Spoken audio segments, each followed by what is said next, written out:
নমস্কার, আশা করছি সবাই খুব ভালো আছেন। আজকে সুজি দিয়ে খুব সহজে তৈরি করে নেওয়ার জন্য চিতই পিঠে একটা রেসিপি নিয়ে আপনাদের কাছে চলে এসেছি। এখানে নিয়ে নিয়েছি আধ বাটি সুজি, সেটাকে মিক্সিং বলে দিয়ে একটা ডাস্ট বা পাউডার তৈরি করে নেব। কিভাবে ডাস্টটা তৈরি করেছি আপনাদেরকে দেখিয়ে দিচ্ছি। দেখুন, একদম স্মুথ কিন্তু একটা ডাস্ট তৈরি হয়ে গেছে। এবারে একটা বোলের মধ্যে সেই ডাস্টটাকে দিয়ে নেব। দিয়েছিলাম যেহেতু আমি আধ বাটি সুজি, তার অর্ধেক আমি দিয়ে দিলাম ময়দা। দিয়ে দিচ্ছি বেকিং পাউডার, এটা কিন্তু বেকিং সোডা একদমই ব্যবহার করবেন না। আর দিয়ে দিলাম পরিমাণ মতন নুন। দিয়ে খুব সামান্য অল্প অল্প করে জল এর মধ্যে অ্যাড করব।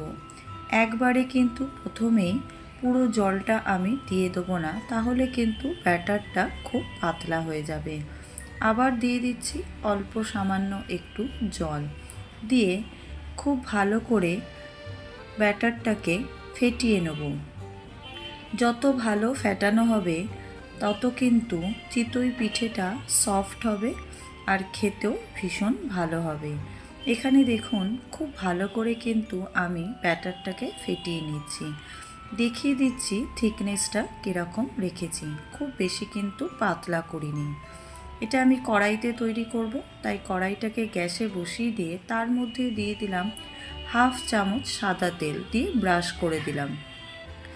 একটা হাতার সাহায্যে ব্যাটারটাকে নিয়ে অল্প সামান্য একটু দিয়ে দিলাম। এখানে দেখুন কি সুন্দর চিতই পিঠেটা হয়ে গেছে। গ্যাসের ফ্লেমটাকে কিন্তু কমিয়ে দিয়ে এটা করব। আবার একটা বানিয়ে আপনাদেরকে দেখিয়ে দিচ্ছি। গ্যাসের ফ্লেমটাকে কমিয়ে 2 মিনিটের মতন রেখে দেবো, তারপরে একটা একটা করে পিঠা তুলে নেব কড়াই থেকে। এখানে দেখুন সব পিঠেগুলো কিন্তু আমার তৈরি করা হয়ে গেছে। কি সুন্দর দেখতে হয়েছে, আর একটুও কিন্তু কড়াইতে লেগে যায়নি।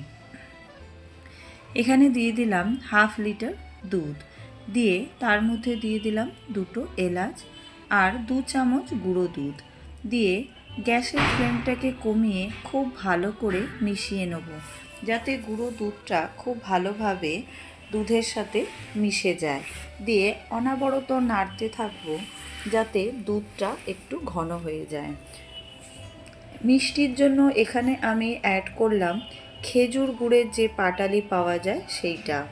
আপনারা চাইলে চিনি দিয়েও করতে পারেন, তবে এখন যেহেতু নতুন গুড় বা পাটালি উঠেছে, তাতে কিন্তু টেস্টটা খুব বেশি ভালো হয় আর গন্ধটাও খুব বেশি ভালো হয়। এখানে দেখুন গুড়টা পুরো গলে গেছে, তাও আমি অনবরত নেড়ে দুধটাকে আরও একটু ঘন করে নেব। দুধ একদম ঘন হয়ে গেছে। এর মধ্যে আমি একে একে তৈরি করে রাখা চিতই পিঠেগুলোকে অ্যাড করে দিচ্ছি। দিয়ে আমি এটাকে খুব ভালো করে ফোটাবো, যতক্ষণ না পর্যন্ত পিঠেগুলোর মধ্যে দুধটা খুব ভালোভাবে ঢুকে যায়। গ্যাসের ফ্লেমটাকে কমিয়ে কিন্তু আমি পুরো রান্নাটা করব। এখানে দেখুন দুধটা খুব ভালো করে ফুটে উঠেছে। আর 2 মিনিটের মতন দুধটাকে ফুটিয়ে নিয়ে তারপরে আমি আপনাদের দেখাচ্ছি পিঠেগুলো কেমন তৈরি হয়েছে।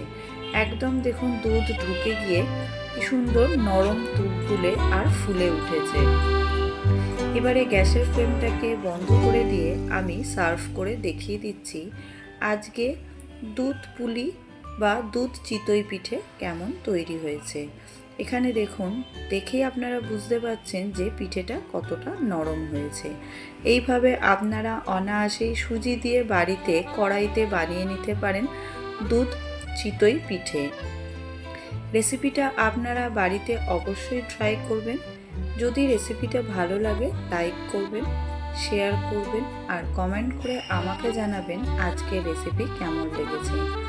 যদি আমার চ্যানেলে নতুন বন্ধু হন তাহলে চ্যানেলটাকে সাবস্ক্রাইব করার অনুরোধ রইল। ধন্যবাদ।